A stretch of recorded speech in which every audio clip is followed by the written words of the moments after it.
if you're going to have a successful marriage, all you have to do is focus on being a successful Christian. It's as simple as that. When God says you should walk in love as a Christian, if you learn to walk in love as a regular Christian, not towards somebody who is in a relationship with you, when you get married, you'll find that it's easy to walk in love. If you've learned how to control your tongue, you know your pastor is preaching it, control your tongue. We are saying I don't care. When you get married, that's when you do the exam that you did not pass in your normal Christian walk.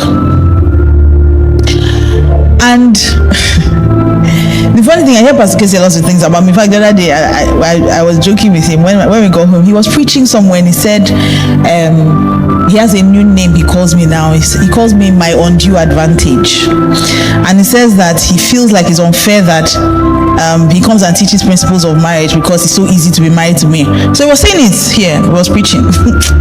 So I will go home and I call him and say, "Come, this thing I say, is it true?" He said, "Do I think he will lie?" I say, "My brother, I don't know." Because sometimes when you hear somebody talk about you, you're wondering, is this thing really me they're talking about? And the reason why I said that is because I want to, emphasize on what I said a bit earlier. When I was single, in fact, it's interesting that we have a successful marriage, and this is a voice, so I can be open with you guys. I still said it to him today that I think it is amazing that we have a successful marriage, or at least what we consider a successful marriage, because we are so different. Pastor K and I are so different. Not only are we different, marriage has, and that's the thing about marriage, if you do marriage right, one of the things it will do for you is that it will help you to manage your character. Marriage will make you a better person if you allow it. So there's a way we say marriage wasn't created to make you happy, marriage was created to make you better. And a lot of people don't understand that, which is why when it gets down to it, people say, "You know what, I can't do this again, I'm done." Just when they face a little challenge. But what that challenge in marriage, that thing it's supposed to do is to bring out the best in you. That's why Apostle Paul said, "I wish you could be single." He said, but if you want to get married, you need to understand that in marriage you have trouble in the flesh. In other words, marriage will make you uncomfortable with being your regular self. That comfort zone where this is how I talk, this is my behavior, this is my personality, this is my temperament, all those things those excuses, this is how I am. Marriage can never let you be how you are. Marriage will stretch you. So I don't like people talking to me anyhow. In marriage, they will talk to you anyhow, and you will take it till you start enjoying being talked to anyhow. I don't like when people talk to me. You will end. I'm telling you, marriage, if you let marriage do its work, marriage will make you holy. So before I met Pastor K, in secondary school, I was bullied a lot. So by the time I was about to enter university, it just occurred to me that I had a choice. I didn't need to take the bullying. So if somebody would even try to bully me small, I became violent. I became very violent, because what happened all the while was I used to suppress my anger, but as I started to grow, I became more, I felt like I could do something. I wouldn't sulk in a corner anymore. I would do things. So I started fighting. Yes, I started fighting. I'll tell you my testimony. So I started fighting. It was so bad that there was this particular tailor, and if you've ever encountered Nigerian tailors, it takes a special grace. So I remember I was going back to school. I was in OAU then, in Ife, in Nigeria. Grade test. We're plenty here, anywhere.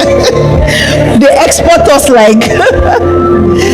So I remember I was going to school, and I gave, those days you give tailor your fabric, and so I gave him this fabric, and I went back to school. And I came back, we were on strike, so I came back, I think about, this is 3 weeks later or 3 months later, I can't remember, but we're on strike, it must have been 3 weeks or something. So I went to look for the guy, where's my clothes? When I got there, he now said, my clothes, he has made these things that I should wait, is coming. This guy left me in the shop for 2 hours. In his mind, I would be. This thing was in Tejo Show Market in Lagos, Yaba. For those of you who know Lagos, this guy left me in the store. I was with my younger sister for 2 hours. I sat there waiting for him. In his mind, he believed that he had delayed me and I'll be in a hurry and I will leave. So when he came back, he was coming back, he was singing. He didn't know I was still in the shop. He was coming, he was singing. And he came back with my fabric. Pastor Maureen, they've not drawn chalk. Do you know tailor's chalk? Not to talk of cutting it, not to talk of sewing it. As he just entered the shop, he saw me. I said, is that my clothes? He said, yes. I collected my clothes, slapped him, pushed him out of the shop, padlocked the shop, put the key in my back pocket, and I left. Tell Joshua Market. Now I'm a woman of God, then I wasn't a woman of God. Then I was not. In fact, that time Jesus was really trying. He would talk to me. Sometimes I will hear, sometimes I will not hear. I'm trying to show you the person that God said, come and marry this man and come and be doing relationship. I'm trying to tell you how God can change your life if you will allow him. And I'm also trying to show you, hopefully at the end of this, to show you why marriages fail. The number one reason is hardness of heart. Hardness of heart. Jesus said in the beginning was not so. It is the hardness of your heart that allowed Moses to say, okay, you guys can divorce. Maybe Moses too had even tried. You people don't like. Say in short, be divorcing. Because the man could not kill himself anymore. He was tired. I'm trying to show you that God can change anyone. Because I've sat in counseling sessions and I've heard people complain about, we can't do this anymore. And when they want to tell me they want to divorce, they just somehow switch their English up. Pastor, you don't understand. I can't do this anymore. I said, what can't you do? I'm done. I say, you can't be done. Something we have not put on fire, is it done? 2 months marriage. 2 months. Do you know 2 months? 60 days. And so that was how, and then I used to have such serious anger issues that when I'm angry, I don't see. You know, I didn't know that thing, that English term, blind with fury. I didn't know it was real. No, when you're angry, I don't know. Anger is a spirit. So when it takes over, I won't see. And until I've done that thing I want to do, I will not rest. So I remember there was one day too, another tailor. That's why I stopped doing tailor. I just go and buy clothes in shop. I move on my life. I gave my clothes to another tailor. This guy was a Ghanaian. I left Nigerian tailor, Pastor Maureen, thinking it's the same. Tailor in any tailor, as far as their tailor, is the same thing. This guy kept my clothes for 6 months. And every time I go there, they'll say he's not around. Oh, he traveled. He's not around. He traveled. And he had all this high, this very expensive price. So I thought, if I pay this kind of money, you will give me my clothes. He was charging 10 times what anybody I knew. So give me my clothes. I was coming that day. Every time I come there, they say he's not around. For 6 months, I've been looking for this guy. So one day I was just passing. I wasn't going to shop. I just saw him from afar. And with the anger, I wasn't looking. I was just rushing to get to this guy to hold his neck. I fell inside gutter. It's the guy that now brought pure water and was now helping me to rinse my butt. That's how bad it was. I remember one incident, and that was the turning point. My grandmom, we had gone for her burial? Either her burial or there was a ceremony she did. I can't remember. We did something for my grandma. And so in my village at that time, we didn't have lights. I don't know about the rest of you, what your village looks like, but that time we didn't have lights. So people would, you know how they'll plan themselves in the night, they'll put on lights and all that. So everybody, there was no cold drink in the village. Literally none.